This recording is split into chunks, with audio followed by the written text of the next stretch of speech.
Tenemos con nosotros al señor Germán Guerrero. Él viene de Guerrero Abogados y nos va a hablar acerca de un tema que nos involucra a todos. Un tema que muchas veces desconocemos los términos, lo mal empleamos y es el sistema penal colombiano. Bienvenido.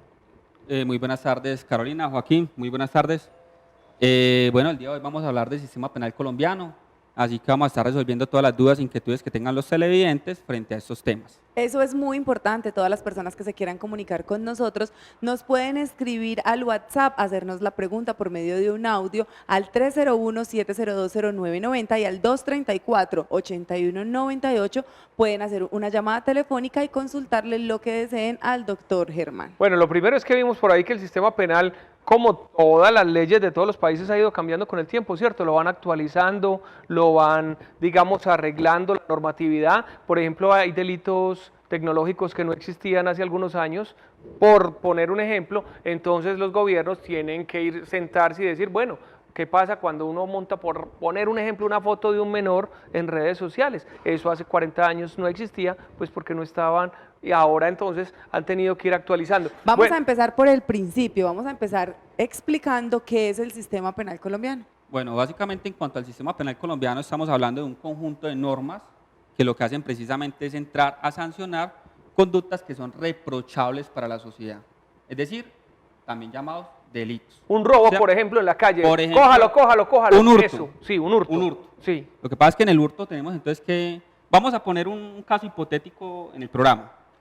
Cuando una persona comete un hurto, sí, supongamos que ese hurto tiene algún calificante, por ejemplo. Agravado, Manuel. O un agravante, que son diferentes, tanto calificante como agravante. Pero supongamos que en este caso es un agravante o un calificante. Pintemos una situación actual. Hablemos de un caso que nos tocó en la oficina. Sí. Una persona se encontraba consumiendo sustancias psicoactivas con otra persona.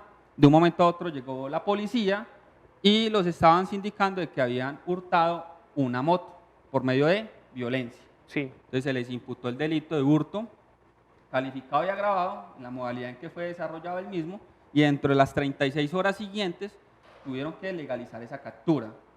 ¿Sí? Eso es lo primero que se debe hacer. O sea, a mí me llevan presa por algún supuesto delito, porque en Colombia se presume de inocencia hasta que se demuestre lo contrario. Entonces, a mí me llevan presa por ser sospechosa de algo, y lo primero que se debe hacer es eso. Dentro de 36 horas, un juez de garantías me debe legalizar mi captura. ¿Estoy en lo correcto? Sí, claro que sí. Al menos en el sistema penal colombiano, dentro de las 36 horas siguientes se deberá legalizar la captura del individuo. En caso de eso no suceder, yo me puedo ir para mi casa. En el caso de eso no suceder, el abogado que esté adelantando dicho trámite tendrá que solicitar que sea liberado por el vencimiento de ese término. Bueno, pues es que el tema es súper interesante. Lo primero, hay gente que, por ejemplo, le roban el celular, la billetera, la moto, no ponen el denuncio. Entonces, si no hay denuncio, pues las autoridades no tienen un respaldo legal para la captura de la persona. Ellos piensan que porque gritaron cójalo y todo eso. No, uno tiene que ir y poner la denuncia. Yo conté aquí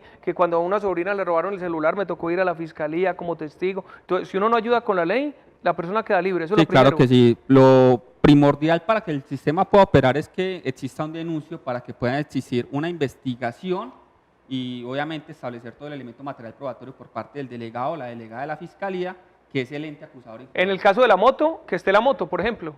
En el caso de la moto, obviamente que la persona haya sido aprendida con el vehículo, sí, o tenga en su propiedad dicho vehículo. Posterior a eso, cuando ya me legalizan mi captura, ¿cuál es el paso a seguir para un abogado defender su cliente? Bueno, claro que sí. Entonces, una vez la persona se encuentra detenida, se deberá legalizar la captura dentro de las 36 horas siguientes, e inmediatamente, de forma seguida, van a desarrollar una audiencia que se llama audiencia de formulación de imputación, donde se le va a decir, señor detenido, usted en este momento adquiere la calidad de imputado por el presunto punible, supongamos, hurto calificado y agravado, dado que el día tal o los hechos se produjeron así, o sea, las circunstancias fácticas o de hecho, tendrán que mencionarla en la imputación jurídica, es decir, el delito consagrado en el título, Germán, en el título tal y en el artículo tal. Resulta que en el sector donde robaron la moto había unas cámaras, y esas cámaras pues grabaron el momento en que los señores cogen la moto, la prenden y se van. esa grabación se puede utilizar dentro del proceso. Esa grabación la puede utilizar la Fiscalía, pero ya en la audiencia de formulación de acusación, que es cuando tendrá que entonces entrar a dar a conocer todo el elemento material probatorio que tiene para que posteriormente el defensor en una audiencia preparatoria entre a tratar de desvirtuar precisamente lo que señala ese video. Audiencia preparatoria, audiencia de imputación. ¿Cuál es el orden de estas audiencias? Primero la legalización de la captura y de ahí en lo adelante, ¿qué Bueno, sigue? entonces se legaliza la captura, el mismo día se formula, de ser posible, esa audiencia de imputación y posteriormente, y es facultativo por parte del delegado o la delegada de la Fiscalía, una solicitud de medida de aseguramiento. No siempre se pide, pero digámoslo así, como las cárceles están llenas de personas, está hacinado y hacinamiento, entonces en muchos casos lo que sucede es que como medida de aseguramiento se envía a la persona, al presunto responsable penalmente, para el domicilio o se le deja en libertad, pero eso no significa que existe una sentencia absolutoria, significa que mientras que se adelante el proceso de investigación y el proceso probatorio por parte de la Fiscalía hasta llegar a un juicio oral, entonces la persona gozará de su presunción de inocencia, estando libre o estando en su domicilio. Bueno, aquí todos vemos noticiero y todos sabemos cómo funciona la historia.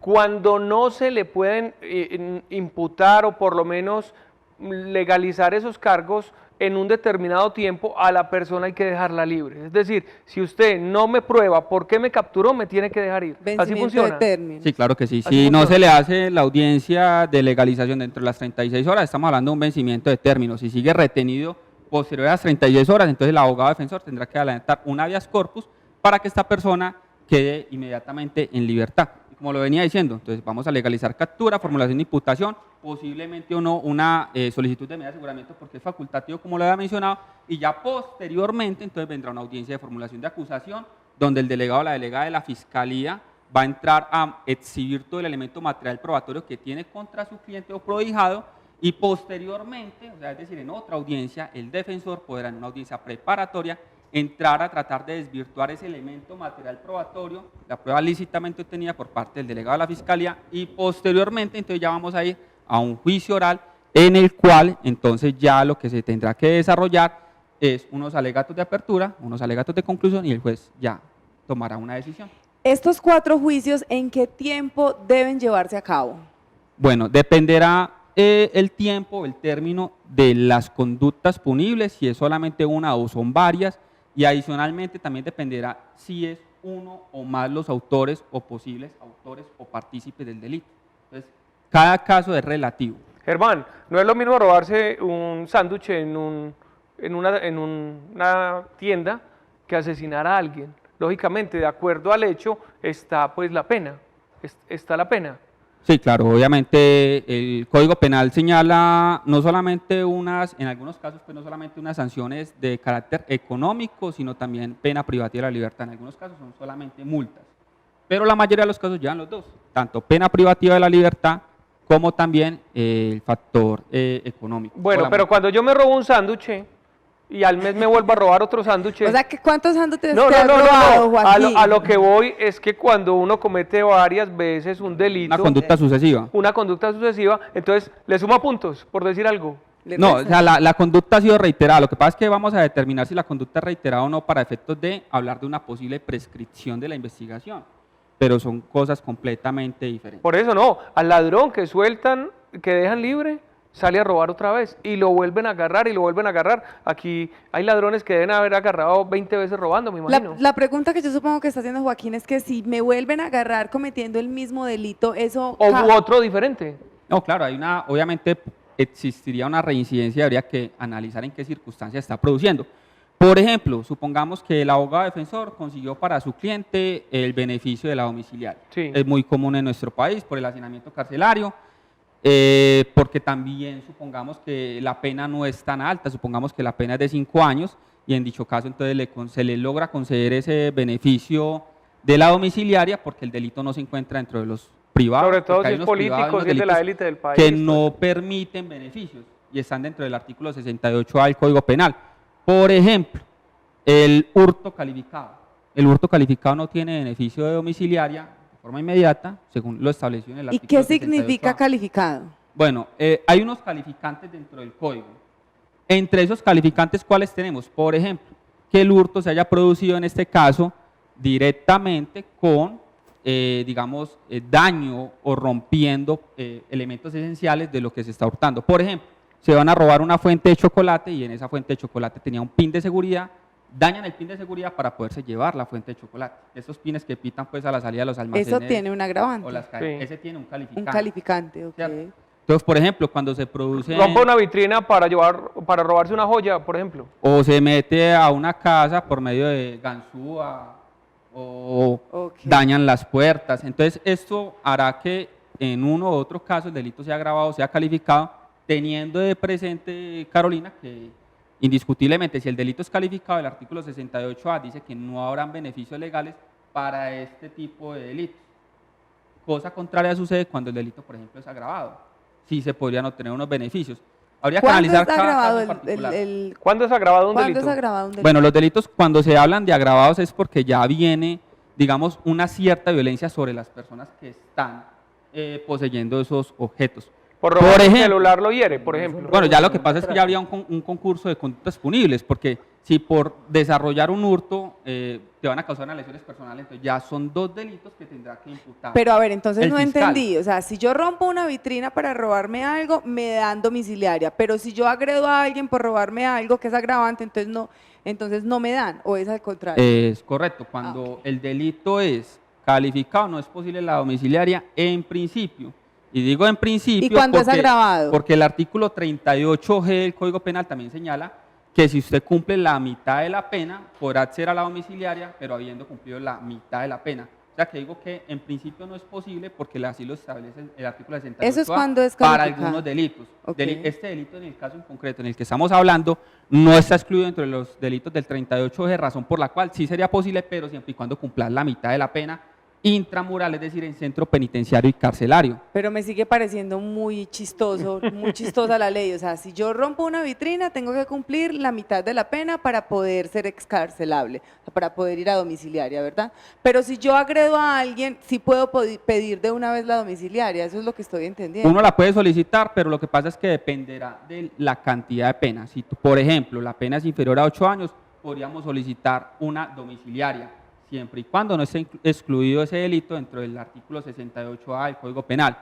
Si la pena es inferior a esos 4 años, entonces, ¿qué podemos solicitar? Una suspensión de la ejecución de la pena, que es diferente a la domiciliaria. En este caso, con la suspensión de la ejecución de la pena, lo que puede tener la persona es quedar en libertad, no obstante tenga un antecedente, y se deberá presentar ante las autoridades cuando así le soliciten, y prestar caución. Hay No. un caso muy específico que llama mucho mi atención y es cuando son padres o madres cabezas de familia. Tienen ciertos beneficios también para este tipo de situaciones, para una domiciliaria. ¿Nos puedes explicar eso, por Sí, favor? claro que sí. Bueno, en cuanto a las personas que son padres o madres cabeza de familia, se le puede hacer la solicitud al juez que va a condenar de que a ese prohijado que como tiene unas circunstancias especiales y obviamente también prevalecen los derechos de ese menor, el menor no puede sufrir las consecuencias de los actos del padre, Sí. pero tampoco puede ser netamente un eximente, porque es que ha sucedido que le llegan y dicen, pero es que él tiene un hijo menor. Sí, claro, pero es que mató a alguien.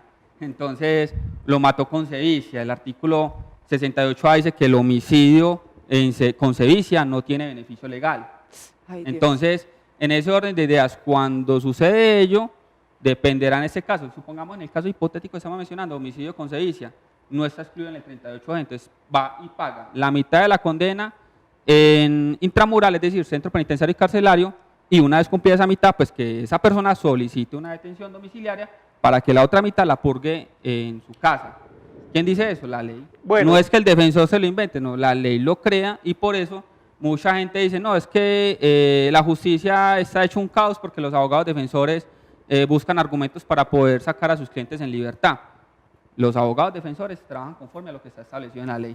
Entonces, es el sistema el que permite ello. Ah, claro, no, pues uno sí le puede buscar la comba al palo, definitivamente, que el acusado amaneció indispuesto, que no puede asistir, que se perdieron unos documentos, como pasó pues con lo del Palacio de Justicia, que lo que hicieron fue quemar una cantidad de investigaciones. Por eso es que se aplazan para que se venzan los términos y para que la persona termine saliendo libre. No, la justicia, lógicamente, es que yo siempre he creído, médico, abogado y mecánico tienen el poder, porque después de que usted conozca la ley, puede hacer con ella casi que prácticamente lo que quiera. Bueno, es parcialmente cierto lo que dice Joaquín y te voy a decir por qué. Porque cuando hablamos de vencimiento de términos, cuando es la defensa la que hace la solicitud de aplazamiento de audiencias, esos términos no se computan a favor del cliente 1. Se computarán y se vencerán los términos por la negligencia e inoperancia del sistema, es decir, por el fiscal. Pero a uno no lo va a beneficiar ese aplazamiento de audiencias cuando eres tú quien lo está solicitando. Por ejemplo, el abogado mantiene enfermo. El señor juez solicita aplazamiento de audiencia. Pues, si fuese así, entonces muchas personas quedarían completamente en libertad porque para nadie es un secreto que existen muchos abogados que sacan excusas médicas para ese tipo de situaciones. Entonces, obviamente, ese tipo de términos no se computan a favor del cliente 1, pero sí se computarán los que sean por aplazamiento solicitado, en este caso por la Fiscalía General de la Nación. Supremamente interesante el tema, definitivamente. ¿Tienes algo que anotar adicional, algún término que nosotros solamos algo utilizar que quiera declarar mal, antes de algo pasar que sea a usual? tras rejas? Bueno, es algo muy importante y es que las personas tienen ciertas preguntas sobre lo que es la imputación, el beneficio que se le da en imputación a los preacuerdos con Fiscalía. Cuando existe esa formulación de imputación, el juez de control de garantía le va a preguntar a la persona si él se declara o considera que él es culpable, es decir, si él reconoce la comisión o la autoría o la participación en esa conducta punible. Si él dice que sí, el juez de control de garantía le va a decir, usted tendrá hasta un 50% de descuento si se declara culpable. ¿Por qué? Porque no va a desgastar la administración de justicia. Y delatar también. Eso es hasta un 50%. No significa que sea el 50%. En cambio, cuando el abogado hace un preacuerdo con Fiscalía, en ese caso uno puede negociar con el fiscal. ¿Para qué? Para que una vez el cliente acepte cierto grado de responsabilidad o la responsabilidad total, se establezca un descuento del 40%, del 45%, del 50%. En ese caso me parece que es un poco más favorable. ¿Por qué? Porque el abogado defensor está amarrando ese beneficio y ya sabemos que es el 40, 45, 50, podría ser inferior, pero normalmente es que se establece un 40 o un 50% de descuento, diferente a la formulación de imputación en la cual se dice hasta el 50%, o sea que puede ser el 5, puede ser el 10, puede ser el 15 o el 20%, dependiendo no puede del subir proceso. más del 50%, dependiendo de cada proceso. Bueno, yo tengo una última pregunta y es acerca de la flagrancia. No solamente por la figura que esto significa, sino porque si a un policía le da la gana de decir entonces que lo cogió infraganti y que Con las tenía manos en la masa. manos en la masa, como decimos nosotros, y eso no es cierto, ¿le creen al policía porque sí, solo porque es policía? ¿O cómo se entra a demostrar que realmente existió la flagrancia? No, claro que sí. Bueno, en ese caso, existen varias hipótesis frente a eso. Por ejemplo, cuando la persona es capturada en un vehículo que ha sido hurtado, entonces se va a presumir que existe una flagrancia. Obviamente eso puede ser desvirtuado. No necesariamente. Yo te digo, Carolina, préstame el carro tuyo. Y en la esquina me hurtan el vehículo. Bueno. Listo, me hurtan el vehículo. Entonces el ladrón emprende la huida, posteriormente es capturado en el vehículo, entonces se puede hablar de que existe una flagrancia. ¿Por qué? Porque inmediatamente desarrolló una llamada a la policía empezó a hacer una visualización por medio de las cámaras del sistema de monitoreo y lo lograron capturar, ¿cierto? Cosa diferente sería que, por ejemplo, un amigo mío me dice, te voy a prestar este vehículo para que vayas y me hagas un favorcito. Y ese vehículo era hurtado. Un cruce. Entonces ahí me toca entrar a desvirtuar que efectivamente yo soy el autor o el partícipe de esa conducta punible porque yo simplemente estaba haciendo un favor o me lo prestaron para ir a hacer una diligencia. Entonces son ciertas circunstancias que entonces entrará el defensor a entrar a desvirtuar. Por ejemplo, por medio de testimonios. No, es que yo ese día me encontraba con mi hermano, con mi papá o con un amigo, estaba desarrollando X o Y diligencia. O por medio de personas que están atestiguando de que usted no se encontraba en ese lugar, era otra persona completamente diferente. De hecho, ha pasado que las mismas personas dicen, no, definitivamente esa persona no fue la que cometió el hurto. Entonces, obviamente, hasta ahí ya se desató la investigación. Para todas las personas que desean ampliar este tema, que tienen algún familiar, alguien que quieren ayudar, que desean contratar un abogado, nos vas a recordar, por favor, las líneas telefónicas y las redes sociales donde se pueden contactar con Guerrero Abogados. Sí, claro que sí. Nos pueden contactar al 301-322-9007 o al 50-55-987 con el indicativo 4. También nos pueden encontrar en redes sociales como Guerrero Abogados. Confirmado, el man es Germán. Germán, tema del día. ¿Alguna moda que no le haya gustado, que se arrepienta de haber usado de pronto cuando estaba más joven? No existe ninguna moda que me haya arrepentido de haber usado. Vos Para nada. Yo te imagino como desde los 12 años de cachaco. Yo Hombre, también, no, yo no. también estaba pensando en lo Porque- mismo. Yo, pues es que Sí, no debe sí. ser mucho Como la que vos variabilidad fuiste de sus un niño outfits. serio desde pequeñito. Más o menos. Y de hecho la misma vida me ha llevado por caminos donde casi siempre ha tocado utilizar traje y corbata, porque anteriormente yo trabajé en bancos. Ah, pensé que ibas a decir que en una funeraria. Y No, yo, No, aquí. Hermano, nos despedimos con la caricatura de Alejandro, hombre, que te hizo aquí. Germán. Hombre, Vea- excelente. vea qué Muy buena la caricatura. Muy buena pero caricatura. muy, de las Al frente mejores del que te he Existe visto. talento en tu punto de encuentro.